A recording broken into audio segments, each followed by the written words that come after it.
Evan Lewis.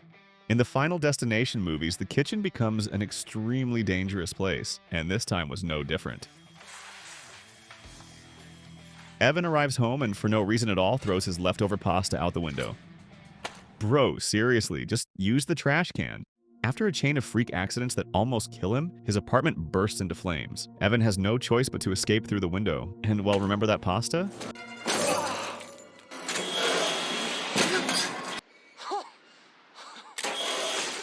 Tim Carpenter. Tim and his mom Nora head to the dentist. The background music is calm and soothing, but every metallic sound makes you tense up. After all, we're watching Final Destination. Suddenly, a bird crashes into the window. Damn. Tim and the dentist both jump, but for now, nothing happens. As Tim settles into the chair, the anesthesia starts kicking in. And man, those pigeons just won't stop freaking me out. The dentist steps out for a moment, and a small toy accidentally falls into Tim's mouth. What a nightmare. But it was close this time. Nothing happens. With the appointment finally over, Tim walks out the door with his mom and decides to mess with those damn pigeons.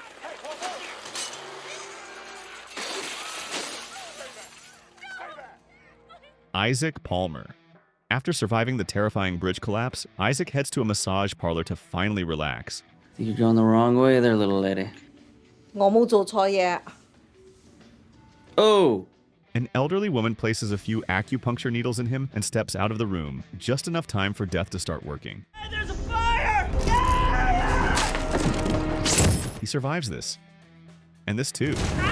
But after falling to the floor, there's no escape. A Buddha statue finishes the job. The girlfriend.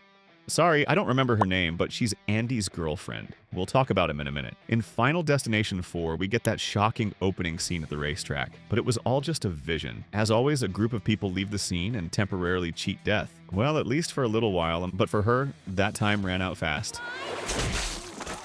Andy Kewzer. He's the boyfriend of the previous girl, and his death is just as brutal. Nick, George, and Lori, the main trio from Final Destination 4, head over to Andy's auto shop to warn him he's next. Look, man, I'm sorry for being blunt, but your life's in danger, and I think you're gonna die. They talk for a while, but Andy doesn't believe a word they're saying, and then it happens. Look out! Yeah, I'm okay. I guess it's not my turn to die.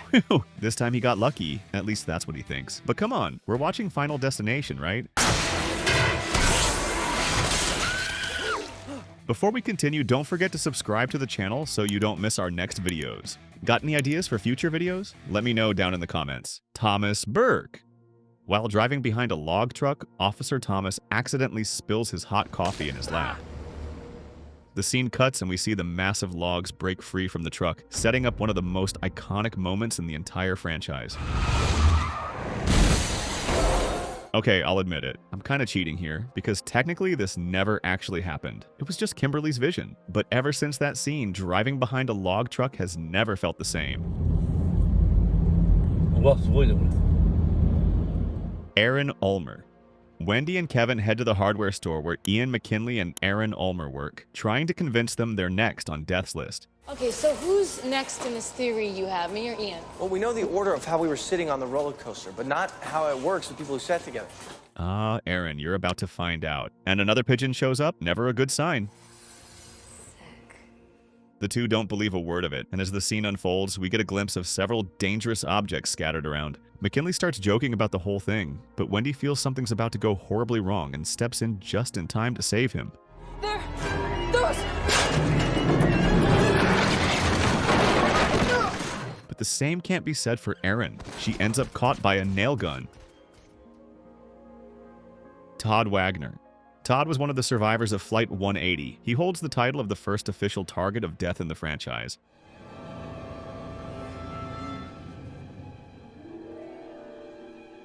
And stars in one of the most memorable scenes in Final Destination. In the bathroom, Tod slips on water leaking from the plumbing. The clothesline snaps and wraps around his neck, pulling him straight into the bathtub. Unable to get up, thanks to the slippery shampoos, he's trapped.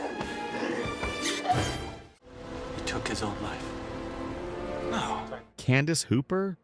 Candice is at a gymnastics gym. As she warms up, the camera shows a chain of near accidents, including a nerve-wracking shot of a loose screw landing in the perfect spot for disaster.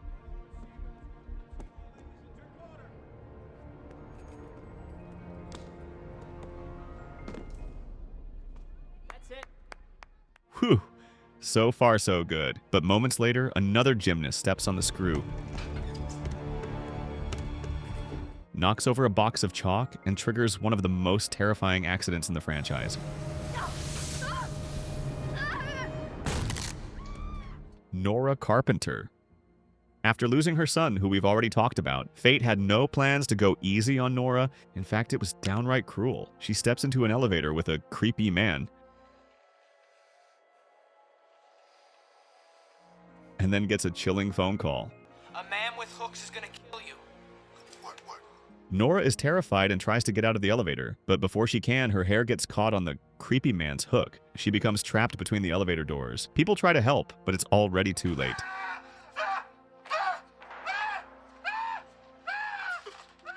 Hunt Wynorski. Final destination. 4 makes it clear that Hunt had a special attachment to his lucky coin, and during the movie, he decides to hit up a club and live it up at the worst possible time. This is Hunt. You know what to do. Hunt, listen to me, buddy. Listen, no water, okay? Stay away from water. He's walking around when an annoying kid does this. Hunt grabs the kid's toy and throws it into an area that accidentally activates the pool's drainage system.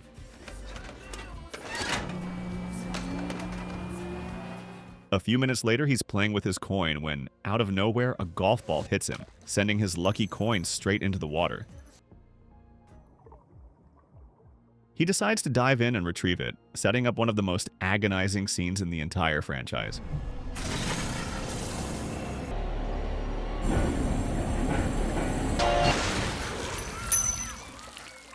This was the scene that made me a little scared of pools. Watching it now, at 24 years old, the death doesn't even make much sense. Like, bro, how did nobody see that poor guy stuck at the bottom of the pool? Ashley and Ashlyn's. Ashley and Ashlyn head to a tanning salon. No drinks in the room this time, okay? Good. Yeah, she should have listened to that guy. Dude, he said no drinks. And yeah, she should have listened again, because with the heat in the room, the drink starts to leak and causes an electrical short, making the tanning beds overheat like crazy. Worst of all, somehow a shelf collapses between the 2 beds, trapping them inside. And what follows is considered by many the most painful death in the entire Final Destination franchise. I know I left out a few iconic scenes, but hey, this is just my opinion. These were the ones that stuck with me the most from Final Destination. If you want a part 2, drop a comment and let me know which death traumatized you the most. And of course, hit that subscribe button so you don't miss the next videos.